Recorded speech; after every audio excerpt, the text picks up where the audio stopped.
Olá, seja bem-vindo ao painel Univale. Hoje vamos falar sobre um problema muito sério. As redes sociais nos bombardeiam, nos chamam a atenção, mas o problema ainda persiste e pode persistir por muito tempo se não for tomada nenhuma medida. É sobre o lixo no mar. Um simpósio na Univale na sexta-feira vai debater sobre essas questões, apresentar problemas e soluções sobre o lixo no mar. A ONU já fez um cálculo aí que se não houver um freio aí vai haver mais plásticos, mais lixo do que peixe nos oceanos. É um assunto bastante sério e sobre esse assunto eu vou conversar aqui no estúdio com a professora Camila Búrigo Marim, que está organizando esse simpósio aqui na universidade. Obrigado pela sua presença, professora. Professora, os pesquisadores, os ambientalistas já debatem há muito tempo, né? A gente tem provas muito próximas, que é o projeto de monitoramento de praias, que quando pega uma tartaruga ou um outro animal, uma ave marinha, está carregado de plástico dentro, né, professora? O simpósio que vai haver aqui na Univale vai debater sobre essas questões. Exatamente. A gente tem que pensar que o primeiro plástico que foi produzido, ele ainda não se degradou. Então, a persistência desse plástico no ambiente é muito grande, né? Sobre os animais que você bem citou, né, a gente tem animais desde muito pequenininhos até os animais muito grandes que acabam se alimentando, né, do microplástico porque acabam confundindo com alimento e também, né, dependendo do hábito alimentar, você não consegue separar. Então, a gente sabe que muitos organismos morrem atualmente por conta dessa ingestão. E além disso, né, não é só porque o animal morre, né, mas é porque tudo acaba afetando a gente. Então, um problema que nós estamos construindo para nós mesmos. E a ideia do seminário é a gente mostrar, então, que esse problema existe, que ele faz parte do nosso dia a dia, que somos causadores e parte do problema, e assim sendo, somos parte, então, também da solução. Uhum. É preciso ainda uma conscientização bastante grande, né, professora, a respeito do uso do plástico, né? O plástico ele é muito difundido e ele facilita muito o nosso dia a dia.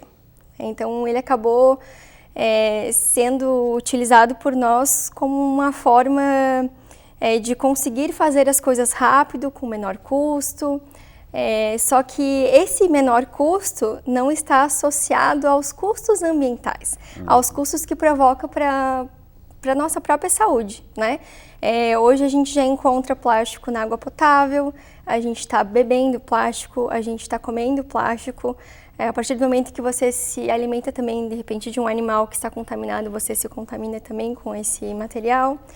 E já tem plástico no sal marinho e por aí vai. Então a gente está trazendo um problema que a gente não está tendo uma solução efetiva para ele, mas que perpassa, né, pela questão da educação ambiental, pela conscientização, porque estão nos nossos hábitos, né, as mudanças que a gente precisa fazer para combater esse poluente. As soluções, professora, houve um bombardeio aí de canudinhos biodegradáveis, né? Assim, ele fica 2 anos e meio na natureza, né? Então, também não é uma solução adequada, né? A ideia é diminuir ou, na verdade, parar de usar principalmente os descartáveis. Tudo que é descartável, ele é usado por pouquíssimo tempo, um canudinho. Você leva, né, um monte de recursos para produzi-lo, leva um tempo para produzir, usa lá 10 minutinhos no máximo, descarta e ele fica aí por 100 anos ou mais no ambiente, né? Então, mesmo o biodegradável, para ele ter a condição de biodegradabilidade, ele precisa de condições adequadas. Então, não necessariamente ele vai demorar só 2 anos e meio, ele pode demorar muito mais. Além disso, dependendo do material do que é constituído esse biodegradável, ele se degrada em microplástico. Então, ele deixa de ser, né, no tamanho do canudo maior e vai ficar pequenos pedacinhos de plástico espalhados por aí. Bom, eu tenho um exemplo aqui que, assim, eu uso a garrafinha, mas uso ela constantemente, assim, né? Mas não é o ideal também, né, professora? Não é o adequado. Tudo que é descartável, ele é feito para ser descartado. Então, a partir do momento que você usa uma garrafinha que seria descartável várias vezes, o crescimento de bactérias, né, e outros micro-organismos ali é muito grande. E, além disso, a gente sabe que tem vários componentes dentro da constituição desse plástico que podem ser liberados na água, no alimento que está dentro desse plástico que você está utilizando. Né? O ideal seria assim, um alumínio e... Vidro, especialmente vidro, porque se a gente degrada, o vidro ele é mais inerte, então ele não vai liberar algumas substâncias químicas para a sua água. Então, o vidro é o melhor. A professora falou da questão do microplástico, né? Existem... a professora estuda, a professora Kátia Kuroshima também. Sim. E a professora Patrícia, né? Também estudam aqui na universidade o microplástico, principalmente tem uma pesquisa da professora Patrícia Foz, que é o microplástico na sardinha, né? Sim. Isso já, ela e as estagiárias já encontraram bastante plástico na sardinha, que é um peixe bastante popular aqui, né, professora? Sim, sim. E a gente encontra, como eu falei, no sal de cozinha, na própria água potável. Então, a gente tem que pensar que quando a gente utiliza algo, quando a gente consome algo, a gente produz um resíduo e um efluente. Atualmente, por exemplo, as nossas estações de tratamento de efluente, elas não são desenhadas para tratar esse tipo de poluente. Então, tudo que é de microplástico, que tem, por exemplo, na maquiagem, no glitter, nas microfibras das nossas roupas que tem plástico, ou pequenos pedacinhos que a gente vai gerando dentro da nossa casa no dia a dia, eles vão lá para o esgoto, chegam na estação de tratamento, a gente não consegue remover eles vão de novo para o rio, no rio vai ficando, vai passando, vai para o mar, ou seja, isso vai indo de um ambiente para o outro, né? A gente não consegue remover e tratá-los ainda, né? Então, a ideia é que a gente minimize ou, né, pare de usar determinados tipos de materiais, porque não é necessário. A gente pode ter um consumo muito mais sustentável, né? E que acaba sendo também muito mais saudável para nós mesmos, né? E as roupas ecológicas, professora, assim, tira-se do meio ambiente, do ambiente, as garrafas PET e as transformam em fios para fazer roupas. Como é que é isso? É um benefício ao meio ambiente ou não é? É uma dualidade, né? Porque ao mesmo tempo que você parece estar solucionando um problema diminuindo a quantidade de garrafinhas disponíveis no ambiente, por outro lado, você está fazendo microfibras plásticas que a cada lavagem são liberadas para o próprio ambiente. Então, a gente está trocando a fonte, né? Se você vai fazer, claro, se você vai fazer um tecido a partir do plástico primário, né, lá do petróleo, que foi transformado em plástico, entre o plástico primário e secundário, que seria da garrafa PET, melhor usar o da garrafa PET, mas ainda assim não é a solução. A gente tem que entender que a solução é não utilizar ou reduzir o máximo possível. Se a garrafa PET você utiliza, né, ok, tudo bem. Às vezes a gente não tem água segura para tomar e a gente acaba usando uma garrafinha PET. Não tem como, a princípio, né, nesse momento, a gente solucionar assim de uma hora para outra. De imediato. De imediato. Esse é um dos problemas principais que eu vejo. Mas se você utilizou, destina para reciclagem, e aí a reciclagem acaba transformando em outro produto que talvez não libere essas microfibras plásticas ou esses microplásticos diretamente para o ambiente e possa voltar para o ciclo, né? E voltar, né, em todo esse ciclo mesmo, né? Deixar esse produto primário, transformar de novo em uma garrafinha ou em outro produto e assim por diante.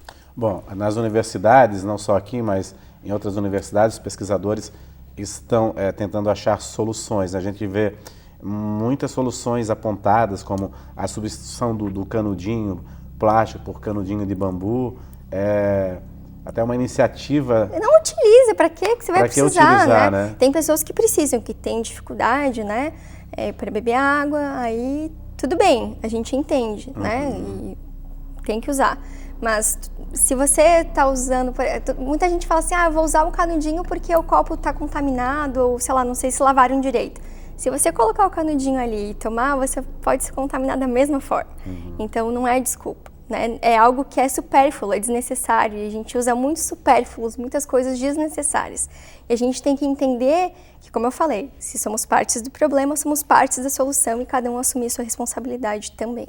Essas festas agora ecologicamente corretas, elas são exemplos, por exemplo, agora fornece copos descartáveis, mas são copos permanentes, mas são copos de plástico também, né? Olha, entre um permanente e um descartável, melhor o permanente. Se a gente puder trocar esse permanente por um outro material que não plástico, que seja mais próximo à constituição dos componentes naturais, melhor. E por isso que eu volto a falar do vidro, né? Embora a gente tenha ele sendo mais pesado, também a reciclagem dele também não é muito eficiente. Aliás, temos problemas sérios com reciclagem de quase todos os materiais ainda no Brasil e no mundo. Sem contar, a separação é muito complicada, também, né, nas casas, né? Complicado eu não acho, né? A gente tem duas opções, ou vai pro orgânico, Sim. rejeito, ou vai pro reciclável, mas também né? não separam direito, não vai separam o papel direito, com claro. com vidro e tudo, né? E, enfim, e aí quando a gente, esse material, por exemplo, né, ao ir pro ambiente, ele vai se degradando e vai formando, né, pedacinhos de vidro que, na verdade, são muito próximos à constituição natural do ambiente. Então, é sílica, é areia, né? Que já foi usada para fazer esse próprio material. Então, entre todos os materiais, ele ainda é o mais próximo do natural. Agora, se você tiver que escolher entre descartáveis, né? Entre, por exemplo, plástico e papel, o papel sem plástico, porque tem papéis que são vendidos, não, esse copinho vai substituir o copo de plástico. E aí você vê lá, ele tem uma película plástica que não vai nem te permitir jogar para ele se biodegradar e muito menos reciclar. Né? O que embala o frango da padaria ainda. também é revestido de plástico também. Não dá. Então é complicado. Né? Tá certo, professora. A gente vai fazer um rápido intervalo. Daqui a pouco eu volto a conversar com a professora. Vamos saber como é que vai ser esse simpósio aqui na Univale. A professora também tem um projeto que já apresentou na Índia também, um projeto bem interessante que fala exatamente sobre essa relação da água com a poluição, principalmente com a poluição plástica. A gente volta em instantes.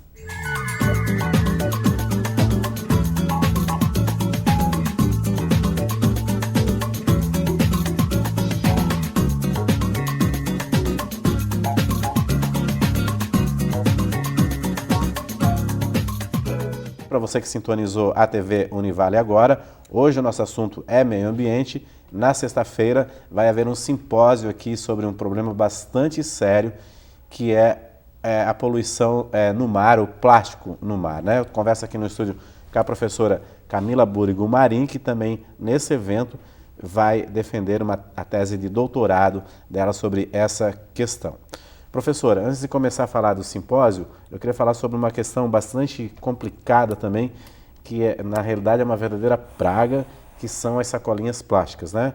A gente vê as iniciativas dos supermercados de venderem as sacolinhas nas feiras e tudo mais, mesmo assim as pessoas ainda utilizam, e os próprios supermercados, mercados, utilizam nas embalagens lá que a pessoa compra e ainda bota dentro da sacolinha, né? É possível minimizar, né, esses impactos da sacolinha plástica, né? São atitudes bem simples, né? A gente não precisa da sacolinha para pesar, para colocar as coisas de fruta dentro. Você pode levá-las soltas ou pegar saquinhos de pano que você vai reutilizando, né? Cada vez que você vai para o mercado, você leva. Usar a sacola retornável. É super simples também, né? Você levar uma sacola para colocar as suas compras dentro, né? E reutilizar ela. As sacolinhas plásticas, muita gente ainda fala que utiliza porque coloca o seu lixo dentro, né? O que gera de resíduo. E infelizmente, até agora, a gente ainda não... a coleta, né, que passa para recolher o nosso lixo não leva se não for acondicionado em embalagens plásticas, né? Então, o que a gente tem que enfatizar é que, na verdade, tudo bem, se você vai colocar o seu rejeito, né, o seu lixo ali, ok, mas a gente acaba consumindo uma quantidade de sacolinhas muito maior do que necessita para colocar o lixo em casa, muito maior. Se você parar de consumir sacolinha, você vai ver que você não precisa dela, né? É uma questão de hábito mesmo, né? Como tudo que a gente está falando aqui em relação ao plástico. E pode parecer bobo, mas a quantidade de sacolinha distribuída no Brasil por dia é absurda, são milhões de sacolinhas por dia. E onde vai parar tudo isso? Não vai parar lá no aterro ou na cooperativa de reciclagem, vai parar no ambiente. O que a gente mais encontra no mar é sacola, pedaço de sacola, esses plásticos que a gente utiliza e que, na verdade, a gente não consegue nem reciclar, porque eles têm uma qualidade baixa, né? E a gente não consegue reaproveitar também o uso deles. Né? Para os animais marinhos, eles consomem, né? E eles ficam saciados, isso. Mas é de plástico, depois não tem os nutrientes necessários para eles viverem, né? Na verdade é bem comum se confundir, né, todos esses plásticos com água viva, por exemplo, que é alimento para vários outros animais. Várias vezes, inclusive, eu confundi achando que era água viva quando, né, eu ia ver, era plástico para retirar, enfim. Então é bem comum ter, e esses animais confundem com alimento, acabam ingerindo. Esses plásticos, eles são um perigo por si só, porque vai dar essa sensação de saciedade, né? E o organismo vai morrendo, o que a gente chama por inanição, por falta de alimento, falta de nutriente mesmo. Né? Então eles vão ficando fraquinhos, vão ficando suscetíveis a predadores, até acabar, né, vindo a óbito, né? Até morrer. E é muito triste, já presenciei assim, não só animais mortos por conta disso, mas animais morrendo na minha frente sem eu poder fazer absolutamente nada por um estágio avançado, né, que estava, né, parecia, sabe aquela cena de The Walking Dead, assim? Uhum. É como esses animais ficam perto da morte por conta disso. E não só isso, né? Todo o plástico que vai para o ambiente, ele acaba interagindo com outros poluentes que também estão na água e acabam formando um perigo ainda maior, né? O plástico, ele é muito reativo. Então, os outros poluentes que estão no ambiente acabam se agregando plástico. Então, você ou morre por inanição por conta da quantidade de plástico que ingeriu, ou até mesmo pelos poluentes que estão agregados ao plástico e que vão ser liberados no organismo a partir do momento que você consome ele. Uhum. Professora, como é que vai ser esse simpósio aqui?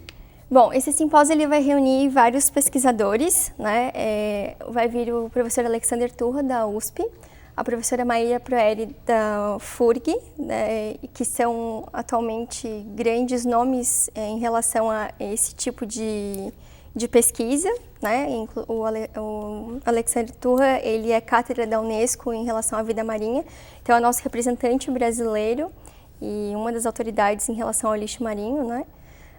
A professora Kátia Kuroshima e a professora Rafaela Piccolotto, aqui da instituição, também participarão do seminário. Esse seminário ele tem inscrição online, gratuita, aberta a todos. Ao mesmo tempo que vai acontecer no seminário, a gente tem uma exposição fotográfica para trazer um pouquinho esses conceitos de uma forma mais artística. O seminário ele vai abordar alguns temas, então ele vai começar com a professora Maíra falando geral, dando um panorama geral do que está acontecendo, como está a nossa situação, né? Com algumas informações, por exemplo, que você falou, né, que teremos mais plásticos do que peixes, né? Atualmente a gente já tem maior quantidade de microplásticos na água do que estrelas no céu. Nossa. Ou a gente ainda pode trazer dados, por exemplo, de que 9 de cada 10 aves marinhas já ingeriram fragmentos plásticos, né? Então, mostrar como é que está esse cenário atual. O professor Alexander Turra depois vem com a questão de o que está sendo feito, né, para combater o lixo no mar. A professora Rafaela Piccolotto vai trazer aspectos relacionados à relação do resíduo e o nosso dia a dia, né? Qual é a relação que nós temos com o resíduo. E a professora Kátia Kuroshima vai trazer a importância de a gente popularizar, como cientistas, né? Tudo que a gente está fazendo, tudo que a gente encontra, qual a importância de a gente divulgar isso e mostrar para as outras pessoas o que está acontecendo. Então, ela vem com essa parte de popularização da ciência, né? Para fechar o seminário na parte da manhã.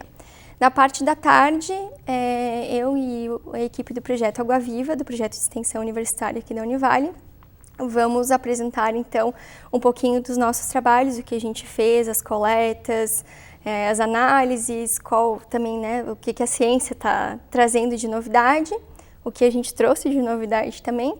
E vai apresentar o espetáculo Onda de Desperdício, os perigos visíveis e invisíveis do lixo no mar, que aborda toda essa problemática de uma forma mais lúdica, trazendo arte e ciência para as pessoas. Bacana isso, né, professora? Porque realmente desperta o interesse das pessoas quando une arte, né, e ciência, né? É uma forma de a gente conseguir sensibilizar e falar com uma língua que é universal, né? Quando a gente envolve recursos audiovisuais, a música, a dança, e as informações científicas acabam sendo mais digeríveis, digamos assim, né? Porque você mesmo falou no início que nós somos bombardeados na mídia o tempo inteiro com as notícias. Por que a gente não muda? Por que a gente lê a notícia e fica inerte a ela? Né? Algumas pessoas leem, veem e começam a fazer a sua parte, mas muitas pessoas, como já está assim, tem muito na mídia, às vezes pensam, de novo isso, né? O que acontece? Por que as pessoas não se sensibilizam? Então a gente procura, através da arte, fazer essa sensibilização, trazer as pessoas para perto e mostrar que, se somos parte do problema, somos parte da solução. E elas absorvem também, com esses recursos, absorvem mais a mensagem também, né? É uma forma de a gente conseguir, através da afetividade, trazer esse tema à tona, né, e fazer com que as pessoas despertem para esse assunto. Vocês já levaram esse espetáculo também para a Índia, né? Como é que foi essa experiência? Sim. Num país de culturas tão diversas, né? Bom, a gente já teve a gente já apresentou aqui em Santa Catarina e no Paraná, em alguns municípios, né, diferentes. Foi uma experiência muito legal aqui no Brasil também, está sendo, a gente não parou, pretende continuar, esse é só o início, né? A gente começou em novembro de 2018 com o espetáculo, já mais de quase 5.000 pessoas já assistiram o espetáculo, desde crianças a idosos.